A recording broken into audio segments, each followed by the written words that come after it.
चलिए चाय पर चर्चा की शुरुआत करते हैं। सबसे पहले बात आस्था के सबसे बड़े उत्सव की, कुंभ के बारे में। एक कहावत है कि कुंभ में बिछड़े 12 साल बाद ही मिलते हैं, लेकिन अब दौर बदल चुका है और अब इस धारणा के बदलने का भी वक्त आ गया है। इस बार प्रयागराज में 13 जनवरी से कुंभ का महाआयोजन होगा। और देखिए, गुड न्यूज ये है कि अब कुंभ में ना तो कोई बिछड़ेगा और ना कोई रास्ता भूलेगा। इसके लिए पहली बार पूरे मेला क्षेत्र में गूगल मैप नेविगेशन का इस्तेमाल किया जाएगा। महाकुंभ के दौरान संगम नगरी में श्रद्धालु घाट, मंदिर, अखाड़े और पूरे मेला क्षेत्र में कहीं भी आसानी से पहुंच सकेंगे। मतलब संगम तट पर श्रद्धालुओं को उनकी पसंदीदा जगह तक गूगल मैप पहुंचाएगा।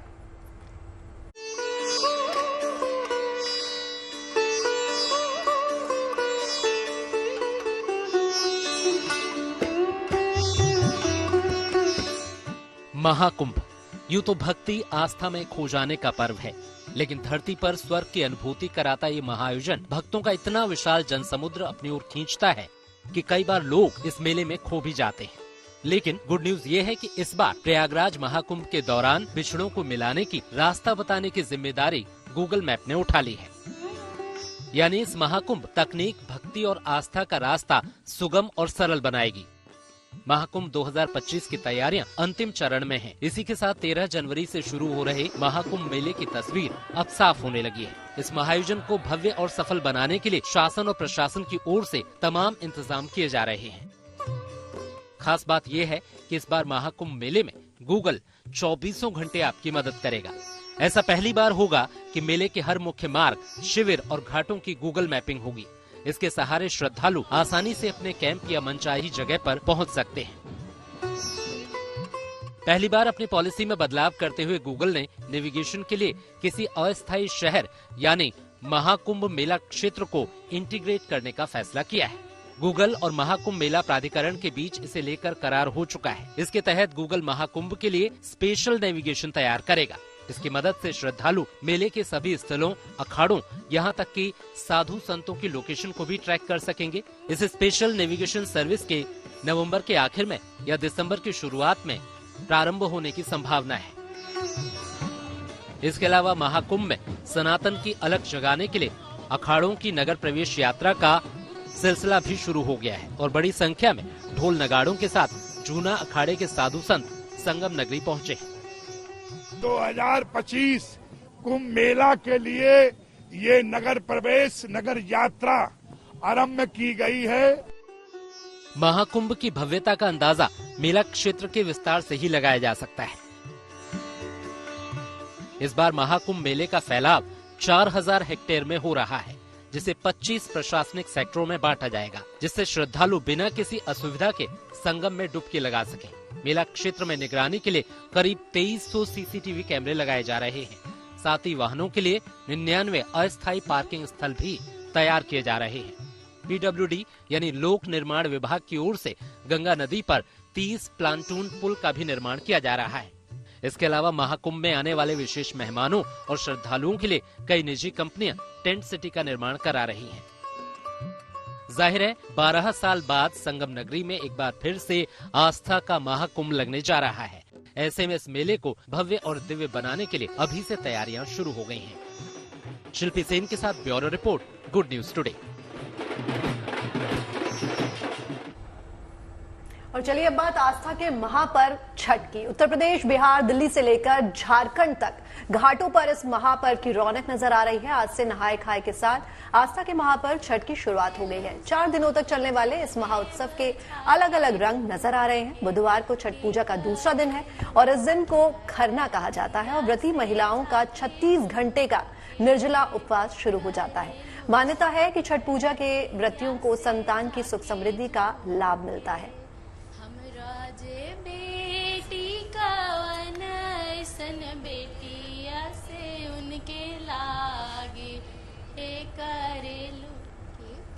देखिए, लोकगीत आपने सुना। बस छठ पूजा में इन लोकगीतों का बहुत बड़ा महत्व होता है, क्योंकि लोकगीतों के जरिए छठ महापर्व का एहसास होता है।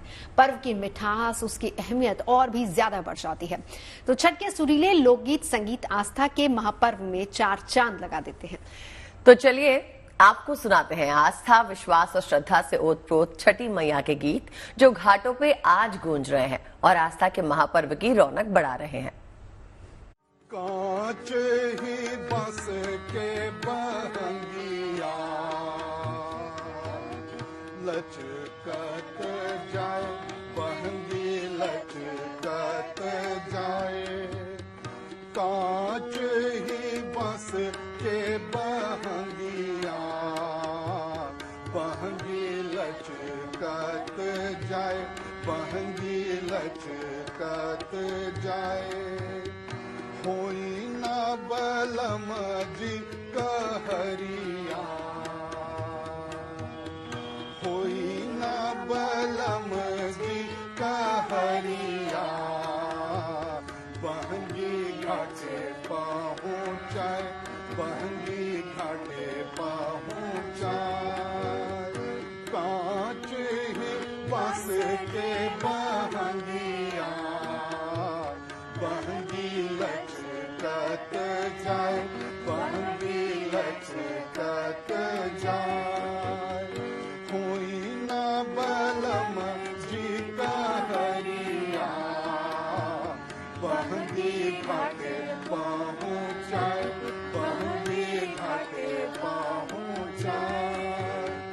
बाट जे पूछेला बटोहिया,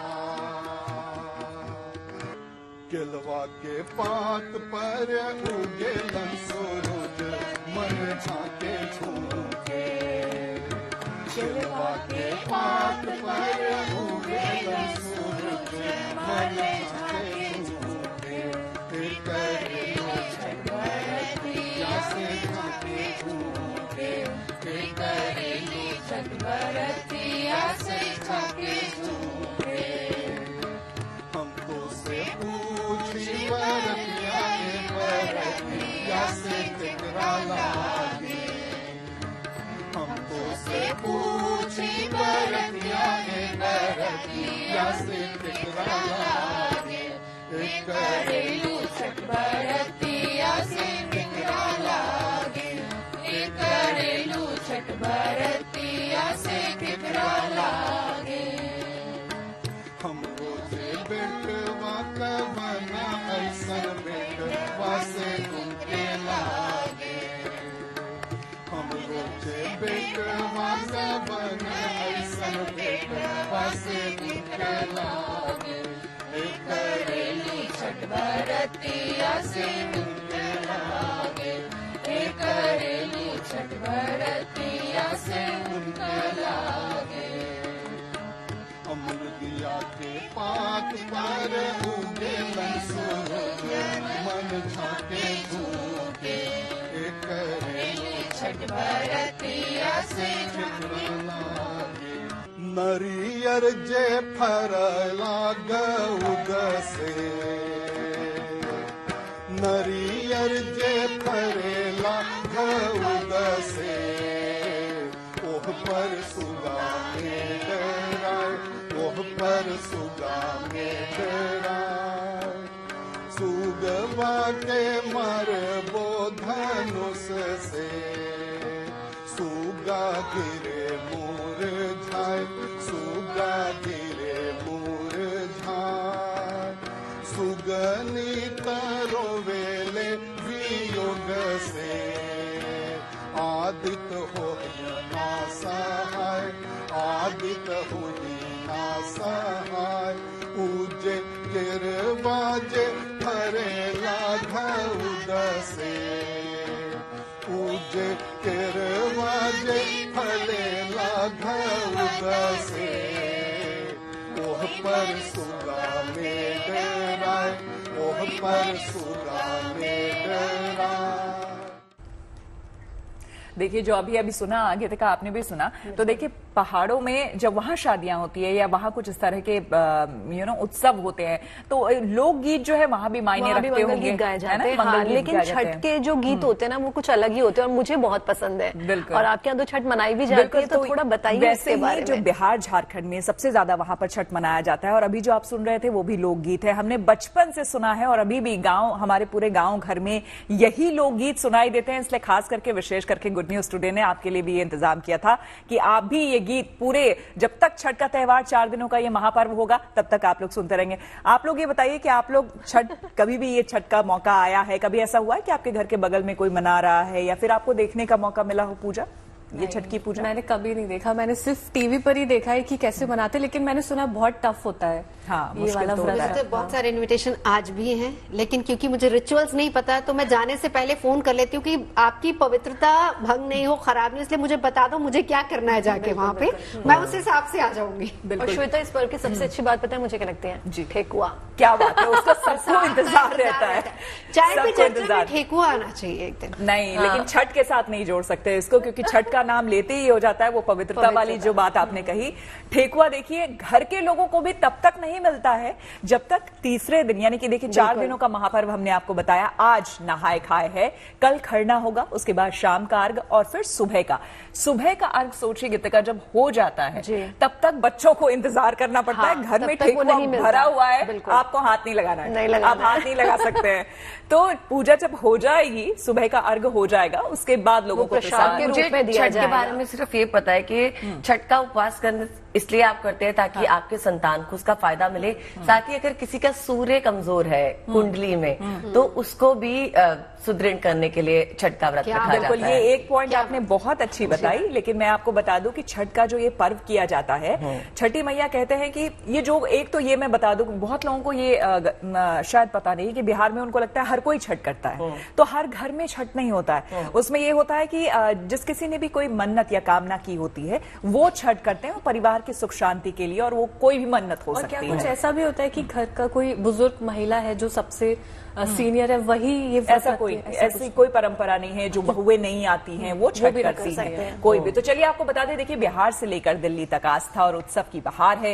राजधानी दिल्ली में भी यमुना घाटों पर रौनक देखी जा रही है। यह भी आस्था के महापर्व छठ पूजा के लिए घाटों को सजाया संवारा गया है। और साथ ही दिल्ली में बीजेपी सांसद मनोज तिवारी घाटों का खुद निरीक्षण करने पहुंचे। इस दौरान उन्होंने अपनी सुरीली आवाज में छठी मैया की आराधना की। आप भी सुनिए। चाही बांस के बहंगिया बहंगी लचकती जाए, अरे बनहो मोर बाबू लोग कहरिया डलवा घाटे चहु पाए, पर जमुना जी में रोकल बाटे छठिया मनवा बाटे उदास, याज जे सूरज घरे जई हैं जल्दी होई हैं सहाय, भोरे भोरे होई हैं सहाय।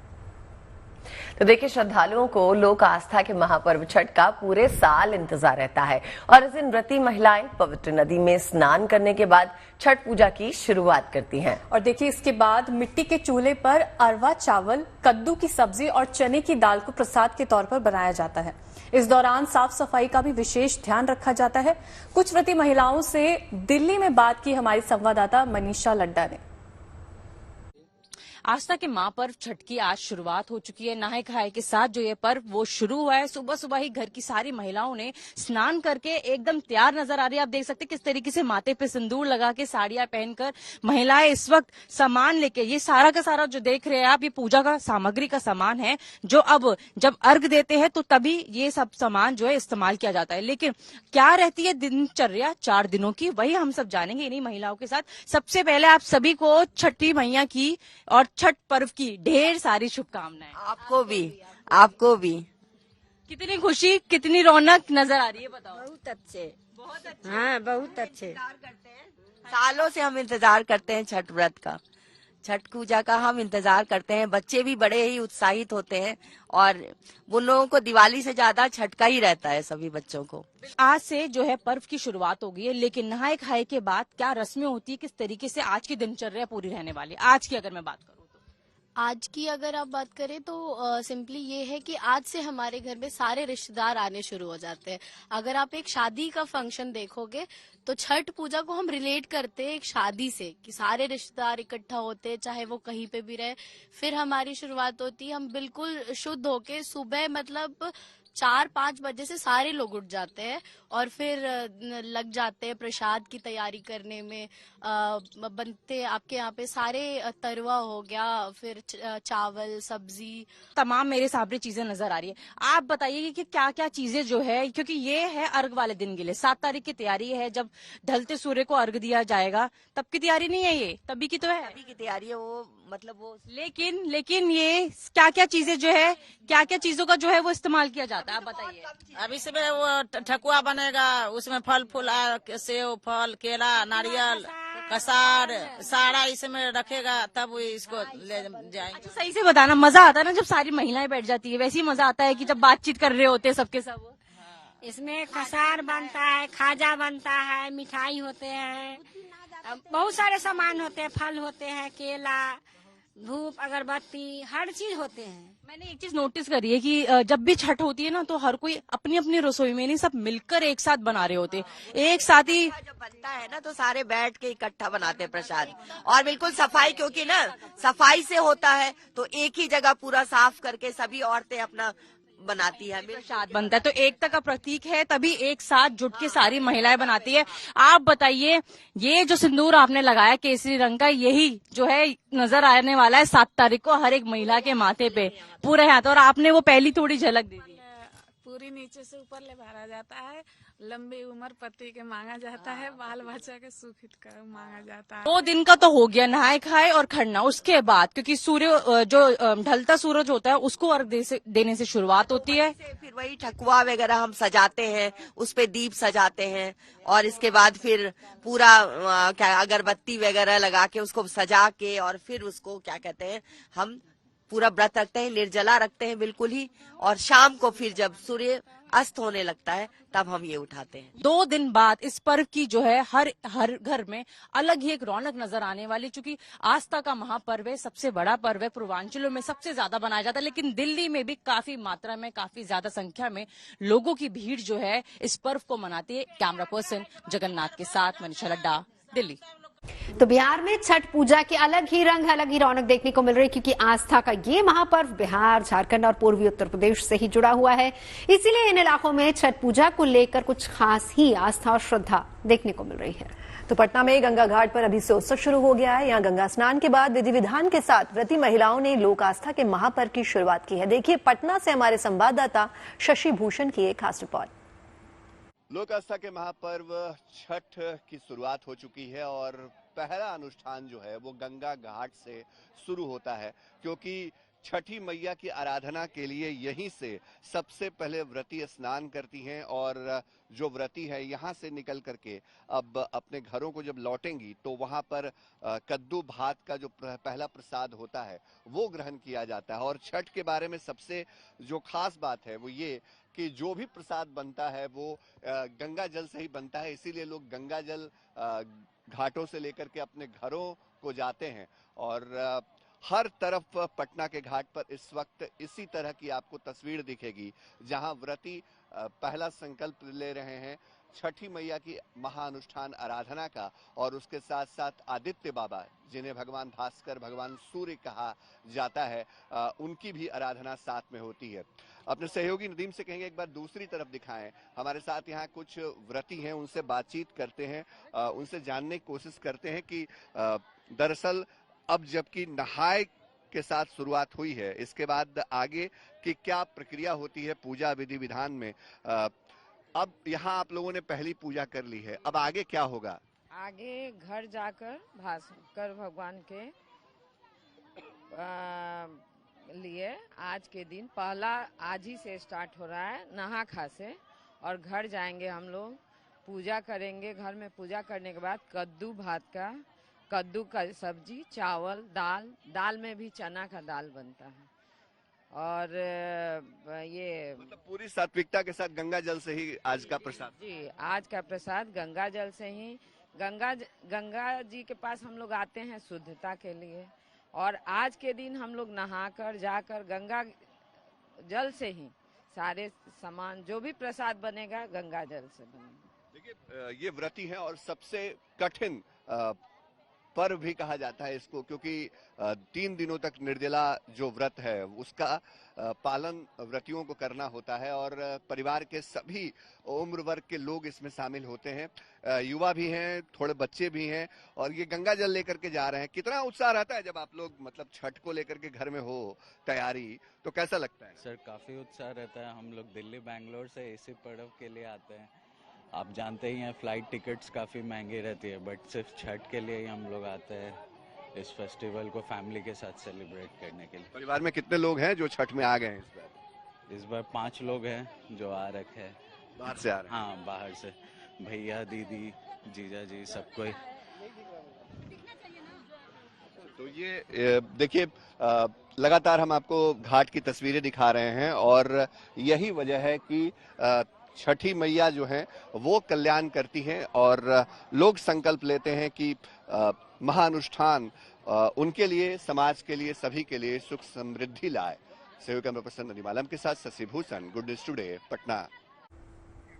और अब बात महाकाल की नगरी उज्जैन की। यहां से भगवान महाकाल के नगर भ्रमण की अद्भुत तस्वीरें सामने आई है। सावन और भादो की तरह कार्तिक महीने में भी भगवान महाकालेश्वर की राजसी ठाट बाट के साथ सवारी निकाली गई और इस दौरान सड़कों पर भक्तों का जन समुद्र नजर आया। भक्ति भाव से भरे इस माहौल में भक्त अपने आराध्य की एक झलक पाने को बेताब दिखे।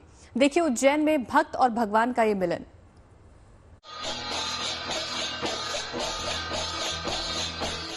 चांदी की पालकी में सवार होकर उज्जैन के राजा भगवान महाकाल अपने प्रजाजनों का हालचाल जानने नगर भ्रमण पर निकले तो नजारा दिव्य हो उठा। नगर की प्रजा ने अपने आराध्य के स्वागत में कोई कमी नहीं छोड़ी। श्रद्धालुओं ने पुष्प वर्षा करते हुए भगवान महाकाल का स्वागत किया।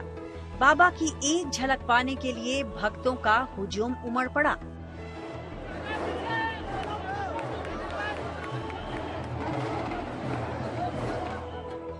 नगर भ्रमण की शुरुआत सबसे पहले सभा मंडप में महाकाल की पूजा अर्चना के साथ हुई।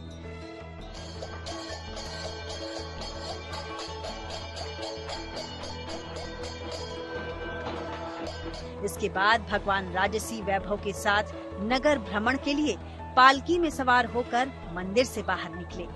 मंदिर के बाहर पालकी पहुंची तो पुलिस के सशस्त्र बल ने बैंड की धुन पर भगवान को सलामी दी।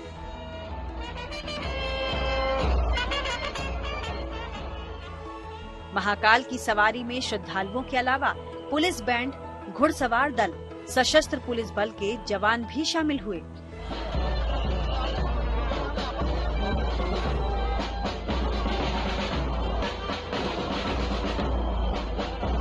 जी, प्रतिवर्षानुसार बाबा महाकाल की कार्तिक आगन मास की सवारी आज निकाली गई है और जिसमें श्रद्धालुओं ने बाबा को निहारा है और अच्छे से दर्शन किया है। महाकाल की सवारी नगर भ्रमण करते हुए शिप्रा तट पर पहुंची। घाट पर शिप्रा के पावन जल से भगवान महाकाल की पूजा अर्चना की गई। इसके बाद भगवान की सवारी तय रास्तों से होते हुए महाकाल मंदिर पर पहुंचकर समाप्त हो गई। उज्जैन से संदीप कुलश्रेष्ठ के साथ bureau report, good news today. और अब आज राजधानी दिल्ली में प्रदूषण के विरुद्ध युद्ध की, क्योंकि दिल्ली एनसीआर में AQI का स्तर 400 के पार पहुंच चुका है, यानी कि हवा की हालत खराब है और प्रदूषण को काबू में करने की सरकारी कोशिशें लगातार जारी हैं। आपको बता दें कि एक रिपोर्ट के मुताबिक दिल्ली के वायु प्रदूषण में पराली के धुएं का बड़ा योगदान है। हालांकि प्रदूषण पर काबू के लिए जगह जगह एंटी स्मॉग गन तैनात किए गए हैं, पानी का छिड़काव किया जा रहा है। बावजूद इसके धुंध और धुएं की वजह से राजधानी स्मॉग की चादर में लिपटी हुई है।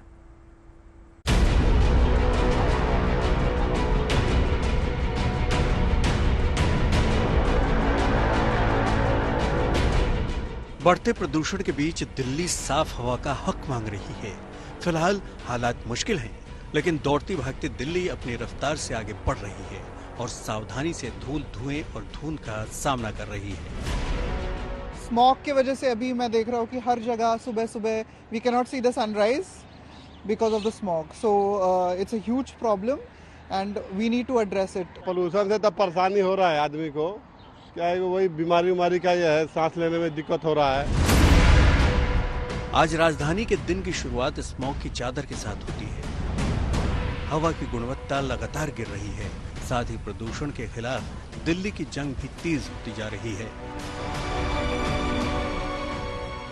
मौसम विभाग के मुताबिक दिल्ली एनसीआर में हवा की गुणवत्ता अगले कुछ दिनों तक बेहद खराब श्रेणी में बनी रहेगी। लिहाजा प्रदूषण से राहत मिलने के आसार फिलहाल नहीं है, यानी साफ हवा के लिए लोगों का संघर्ष अभी जारी रहेगा। 5 नवंबर सुबह 5:30 बजे जो AQI है दिल्ली का एवरेज वो 384 है, यानी खतरे की सीमा से कहीं ज्यादा। अब इस AQI के साथ आप समझ सकते हैं कि दिल्ली समेत पूरे NCR की हवा जहरीली है। दिल्ली में जो करंट AQI 384 है, यानी कि आनंद विहार से लेकर के बवाना, नांगलोई, रोहिणी, ये जो बॉर्डरिंग एरिया हो जाते हैं, जो दिल्ली को पड़ोसी राज्यों से जोड़ते हैं, उन इलाकों में AQI 400 पार है। और जाहिर है इसका सीधा सा असर ये है, इसका सीधा सा मतलब ये है कि हवा बेहद जहरीली है। एक तो धुंध धीरे धीरे बढ़ रही है जैसे जैसे ठंड है, ऊपर से मेट्रोलॉजिकल फैक्टर ऐसे कि हवा नहीं चल रही है, 2-3 दिनों से हवा नहीं चल रही है। जैसे जैसे ठंड बढ़ रही है तो जो नमी है उसके साथ जो जहरीले कण हैं, चाहे वो दीपावली के बाद पटाखों से हुए हों, लोगों ने नियम तोड़े, उसके अलावा जो पराली जल रही है पड़ोसी राज्यों में, हरियाणा, पंजाब में, इन सब का असर ये हुआ है कि वो धुआं ठंड और नमी के साथ लगातार नीचे वातावरण में सेटल हो रहा है। प्रदूषण पर लगाम लगाने के लिए दिल्ली एनसीआर में ग्रेडेड रिस्पांस एक्शन प्लान यानी ग्रैप का पहला चरण 15 अक्टूबर से लागू है, जबकि 22 अक्टूबर से दूसरा चरण लागू किया गया है। ग्रैप मॉनिटरिंग कंट्रोल रूम 15 अक्टूबर से सक्रिय है। समय समय पर सरकार और भी सख्ती बरत रही है। जब दिल्ली लगातार प्रदूषण के उच्च स्तर से जूझ रही है और 1 दर्जन से अधिक स्टेशन गंभीर श्रेणी में है, तो ये जानना जरूरी है कि पॉल्यूटेंट कहां से आ रहे हैं। सोमवार 4 नवंबर को दिल्ली के वायु प्रदूषण का लगभग 1/4 हिस्सा पराली जलाने से जुड़ा हुआ पाया गया, जो एक महत्वपूर्ण पर्यावरणीय चुनौती है।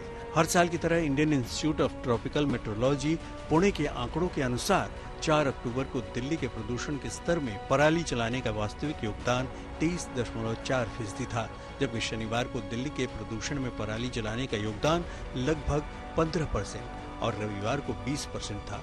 इसका मुख्य कारण पड़ोसी राज्यों में लगातार पराली जलाना है। इससे दिल्ली की वायु गुणवत्ता काफी प्रभावित होती है। दिल्ली में प्रदूषण की स्थिति दिन प्रतिदिन चिंताजनक तो हो ही रही है। AQI सीवियर प्लस श्रेणी में पहुंच चुका है। आनंद विहार में AQI 450 से ऊपर होने का मुख्य कारण धुआं नहीं बल्कि धूल है। यहाँ PM10 कणों की मात्रा बढ़ रही है, जो आकार में PM2.5 कणों से 4 गुना बड़े होते हैं और धूल के कारण फैलते हैं। जहांगीरपुरी में भी आज सुबह प्रदूषण स्तर 440 तक पहुंच गया और वहां भी इसका मुख्य कारण धूल है, न कि धुआं। आनंद विहार और जहांगीरपुरी दोनों ही ऐसे क्षेत्र हैं जहां वाहनों की भारी आवाजाही होती है, जिससे सड़कों पर धूल अधिक उड़ती है। प्रदूषण के खिलाफ सरकारी जंग तो जारी रहेगी, लेकिन आपकी सेहत आपके हाथों में है, तो जितना मुमकिन हो प्रदूषण से खुद को दूर रखें। मास्क और एयर प्यूरिफायर का इस्तेमाल करें ताकि आपकी सांसों पर संकट न आए। दिल्ली से आशुतोष मिश्रा के साथ bureau report, good news today. और अब आपको तमिलनाडु के तिरुवरूर की तस्वीरें दिखाते हैं, जहां कमला हैरिस के लिए विशेष पूजा अर्चना की गई। दरअसल अमेरिका में राष्ट्रपति पद की उम्मीदवार कमला हैरिस का ये पैतृक गांव है। यहां पेरुमल मंदिर में कमला हैरिस की जीत के लिए विशेष पूजा और हवन किया गया और गांव वाले भी कमला हैरिस की जीत की कामना कर रहे हैं। रियलिटी में हो जाएगा, 100% हो जाएगा, क्योंकि हमको भी कुछ खबर आ रहा। ये अभी जितना पोल हुआ उसमें शी हैविंग एज ऐसा बोल रहा है। सो अभी जॉर्जिया में हो रहा है फाइनल पोल आज, वो में भी जीत जाएगा लग रहा है। इसलिए हम लोग पूजा भी रोज पूजा कर रहा है। सिंस वो उसका नोटिफिकेशन कंटेस्ट किया ना, उसी दिन से इधर स्पेशल पूजा भी चल रहा है। ये आने से हम भारत के लिए बहुत सुविधा है। इंडो यूएस रिलेशन बहुत उड़ जाएगा, ऊपर हो जाएगा। इसलिए हम लोग खुश हैं, हम पूरा भारत खुश होना चाहिए। ये डर खत्म करने के 2 ही रास्ते हैं, सब कुछ भुला के या तो पीछे हट जाओ या सबका सामना करते हुए आगे बढ़ जाओ। बिल्कुल, जिसकी फितरत हमेशा बदलने की हो वो कभी किसी का नहीं हो सकता, चाहे वो समय हो या इंसान। वाह वाह दीदी, क्या बात कही है। पढ़ो लिखो हंसो रो कुछ भी करो, लेकिन जो सपना देखा है उसे हर हाल में पूरा करो। तभी तो कहते हैं रास्ते कभी बंद नहीं होते, अक्सर लोग हिम्मत हार जाते हैं। तो ऐसे ही अच्छे विचारों के साथ आप अपना दिन गुजारिए, चाय पीजिए और पॉजिटिव रहिए। कल पॉजिटिव खबरों के साथ हम आएंगे आपके साथ एक कप चाय पीने। तब तक देखते रहिए गुड न्यूज टुडे।